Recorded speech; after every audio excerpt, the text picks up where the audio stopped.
अस्सलाम वालेकुम। हम किसी फंक्शन पर जाते हैं, किसी से मिलते हैं तो सबसे पहले वो हमारी ओवरऑल पर्सनैलिटी देखता है।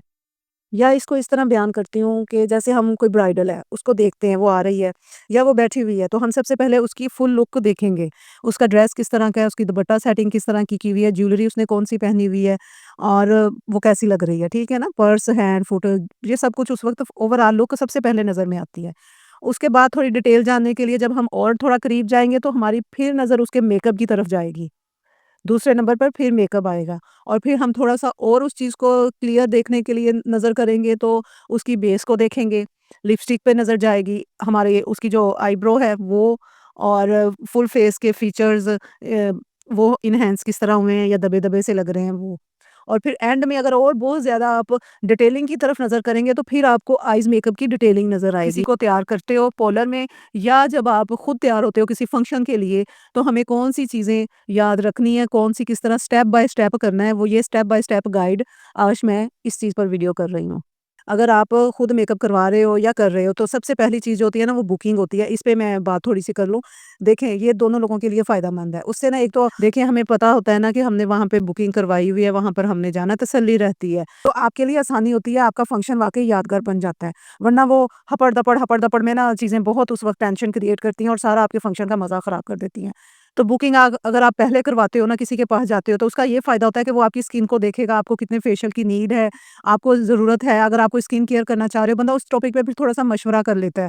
और दूसरा ये होता है कि बुकिंग करवाते हुए थोड़े-से पैसे एडवांस आपको देने ही पड़ते हैं और उनको लेने ही पड़ते हैं। वहाँ पर जाना है तो हमने टाइम चले ऊपर-नीचे हो भी जाए मगर जाना वहाँ ही है। बाकी कुछ और चीज़ें क्लियर ये भी करने वाली हैं बेस। बेस में अगर किसी की स्किन बहुत क्लियर है, जो कि बहुत कम लोग आजकल ऐसे देखने में आए हुए हैं, तो चले उन पर तो अच्छी बेस बन जाएगी। जो होते हैं वो कैमोफ्लेज हो सकते हैं, आपकी जो छाइयाँ हैं, फ्रेकल्स हैं या वो छोटे-छोटे से तिल होते हैं, डार्क सर्कल होते हैं, अनइवन स्किन होती है और जो अंदर को धसी हुई आईज़ होती हैं और उनके नीचे डार्क सर्कल होते हैं, बर्थ मार्क मार्क होते हैं। तो ये सारी चीज़ें बेस से कैमोफ्लेज हो सकती हैं। इस पे आप हामी भर सकते हो कि मैं 100% रिज़ल्ट दे दूँगी।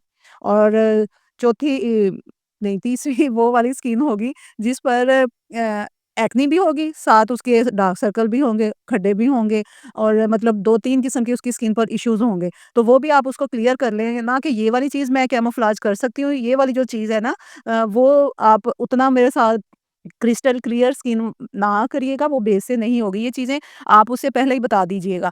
अच्छा, ऐसी स्किन जिस पे जो टेक्सचर वाली है, जिस पर ओपन पोर्स हैं, खड्डे हैं, एक्ने बहुत ज़्यादा है या कम उभरी-उभरी एक्ने कहीं-कहीं पर है और झुर्रियाँ बहुत ज़्यादा हैं, तो ये चीज़ पहले क्लियर कर दें कि 100% बेस से या मेकअप से हम इसको कैमोफ्लेज नहीं कर सकते।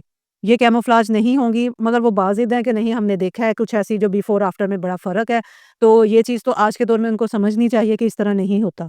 तो ये चीज़ें आप क्लियर कर देना उनसे। क्योंकि ये चीज़ें मेकअप से रिलेट नहीं होती, ये आपकी स्किन केयर से रिलेट होती हैं, ये स्किन केयर से ही क्योर होंगी।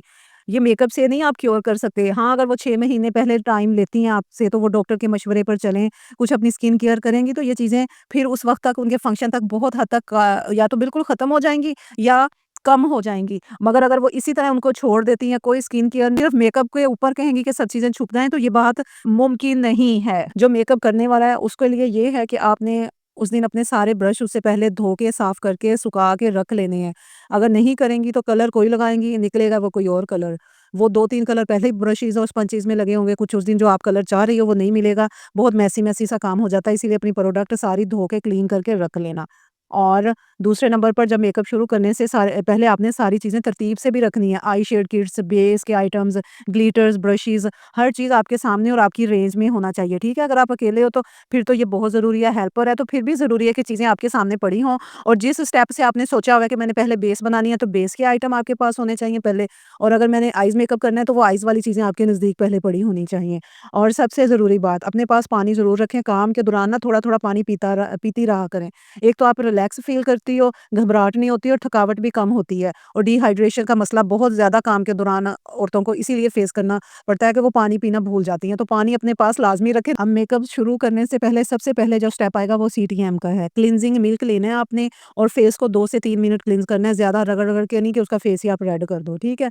क्लींजिंग करके तो मेरा मशवरा है कि उसका फेस साफ़ करने अगर मेकअप लगा हुआ है तो साफ़ कर लो और दोबारा क्लींजिंग कर लो। अगर नहीं है, उसने पहले फेशियल वगैरह करवाए हुए हैं, अच्छी स्किन है, तो बस फिर धुलवा लो, नहीं तो फिर अगर नहीं उसने पहले कोई भी फेशियल वगैरह लिए हुए, तो स्किन का टेक्सचर भी मसला कर रहा है, तो फिर एक क्लींजिंग के साथ आपको एक स्क्रबिंग करनी पड़ेगी, स्किन को साफ कर लेना, धुलवा लेना। उसके बाद फिर आपने अर्के गुलाब लेना है। अर्के गुलाब का मैं इसलिए मशवरा दे रही हूँ, ये सर्दियों गर्मियों दोनों मौसम में ना टोनिंग के तौर पे चल जाता है, स्प्रे कर देना। और अगर गर्मियाँ हैं तो फिर आपको पता है, सब लोगों को अब पता है कि शदीद गर्मी में हमने कपड़े में बर्फ़ लेके तो उसकी थोड़ी-थोड़ी टकोर ज़रूर करनी होती है, या ठंडा यख़ पानी से मुँह धुलवाना होता है। वो मुँह धुलवाने वाला ना थोड़ा इरिटेटिंग सा उस वक़्त फ़ील हो रहा है, तो ज़्यादा बेहतर यही है कि वो बर्फ़ की ना आप कपड़े में उसको लपेट के उसकी टकोर कर लो। और फिर हल्का-सा लिटिल बिट किस्म का ना मॉइस्चराइज़िंग लोशन सर्दियों में लगा देना, गर्मियों में तो मैं नहीं यूज़ करती, हमारे इलाकों में तो वैसे ही बंदे का तेल निकला होता है गर्मियों में। ये हमारा सीटीएम कंप्लीट हो गया। उसके बाद उसने जो अपना ड्रेस चेंज करना है वो कर ले। फिर वो आएगा तो आपने उसके बाल क्रिम्प कर देने हैं, कि अगर आपके हेयर स्टाइल में क्रिम्पिंग की ज़रूरत है तो इसी स्टेप पे आपने क्रिम्पिंग मेकअप शुरू करने से पहले उसके बालों की आपने कर लेनी है। और उसके बाद अगर उसने लेंस लगाने हैं तो वो भी इसी स्टेप पे आपने लगा देने हैं। क्योंकि कुछ लोगों के ना लेंसेज़ लगाने से आँखों में ना पानी आता है, और अगर आपने सोचा हुआ कि मैंने इसकी आँखों में ब्लैक काजल डालना है ना, तो वो भी आपने इसी स्टेप पे डाल लेना है, क्योंकि जो लोग कभी-कभी मेकअप करवाते हैं ना, अक्सर उनका काजल से भी आँखों में बहुत ज़्यादा पानी आना शुरू हो जाता है। तो ये स्टेप आप मेरे ख़्याल में पहले ही कर लीजिएगा। और जब आपने लेंस भी लगा दिए और वो काजल भी डाल दिया, फिर उसके कपड़ों के इर्द-गिर्द आपने कोई तौलिया या टिश्यू उसकी लपेटना है, ताकि जो बेस बनाते हुए उसके कपड़ों पर बेस ना लगे। बाल है तो वो भी आपने बैंड लगा के पीछे को कवर कर देने हैं। ये सारे स्टेप वाक़ई बहुत ज़रूरी होते हैं। मैं कहती हूँ कि पता होना चाहिए, वरना तजर्बे से तो ख़ैर बाद में आ ही जाते हैं। उसके बाद आपने उसकी आईब्रो, मेरा ख़्याल है कि आपने आईब्रो की शेप ना बेस बनाने से पहले जो देनी है ना, दे लें, ताकि जो कमी-बेशी है ना वो बेस से फिर छुप जाता है। कोई मसला नहीं, एंड में उसमें जो कोई पाउडर वग़ैरह आईब्रो में चला भी जाएगा, वो तो हम अपने स्पूली ब्रश से नीट कर लेते हो। अब आपने अपने या उनके फेस पे बेस बनानी है स्टेप बाय स्टेप जिस तरह होते हैं। फिर blush on, lipstick, eyes makeup सब अपना फेस का उसका मुकम्मल आपने मेकअप कर लेना है। हेयर स्टाइल की तरफ आती हूँ। हेयर स्टाइल में ना क्रिम्प तो आपने पहले ही किया हुआ है, तो जूड़ा बैक कॉम्ब बेशक कर लो, मगर मेरा ख़्याल है कि आपने उसकी जो बालों की जो भी करना है ना, उससे पहले आप उसको ना हार वग़ैरह जो उसके नेकलेस वग़ैरह ना वो पहना दो। वरना वो जो इतने बड़े-बड़े हम जूड़े कर लेते हैं ना, वो फिर बहुत मुश्किल से ना वो हार पहना होते हैं। उसके बाद उसका जो हेयर स्टाइल है आप वो बना देना। अच्छा, जब आप उसका टीका सेट करते हो, आप उसकी जो गला है कमीज़ का वो सेट करते हो, आप उसका जो झूमर वग़ैरह सेट करते हो ना, उन सब के साथ आपने डबल टेप का ज़रूर इस्तेमाल करना है। डबल टेप जो है ना वो आपकी जो जो गले फिर आगे को, क्योंकि काम हैवी होता है, आगे को झुको या हिलो तो वो लटकते हैं, आपको पता है वो बहुत बैड सिचुएशन होती है। तो आपने डबल टेप उनको चिपकाना, एक आपकी स्किन के साथ चिपक जाएगी, एक कपड़े के साथ। इसी तरह टीके के साथ चिपकेगी, झूमर के साथ चिपकेगी, तो ये डबल टेप का आपने इन जगहों पर लाज़मी जो है ना वो इस्तेमाल करना है। अच्छा, आपके पास ना एक सुई धागा होना चाहिए। मेकअप में सुई धागे का क्या काम? देखें, जब अक्सर ना काम वाले सूट थोड़े से ना खुले-खुले होते हैं, तो उस वक़्त हमें थोड़ी-सी फिटिंग की कहीं पे भी ज़रूरत हो ना, तो वहाँ पे आपने सेफ्टी पिन बिल्कुल नहीं लगानी, वो थोड़ी देर बाद ना कड़िच करके खुल जाती हैं। तो आपने सुई धागा लेना है और उसके साथ वहाँ पर आप टाँके लगा दो ना, वो ज़्यादा सेफ काम भी होता है और पक्का काम भी होता है।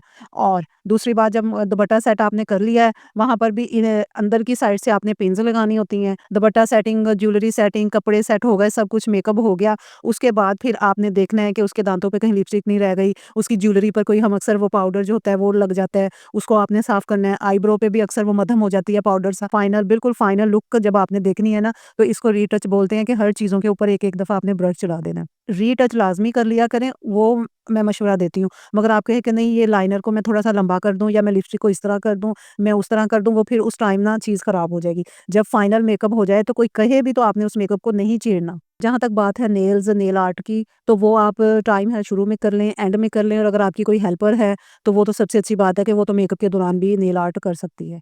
और मेकअप करते हुए कुछ उनकी डिमांड पूछ लें कि उन्हें किस तरह का लुक चाहिए। बाकी आपने अपना बेस्ट देना होता है, को रूड बनना पड़े ना, तो मेकअप करते हुए ना अपने सर पर ना किसी को खड़ा होने दिया करें।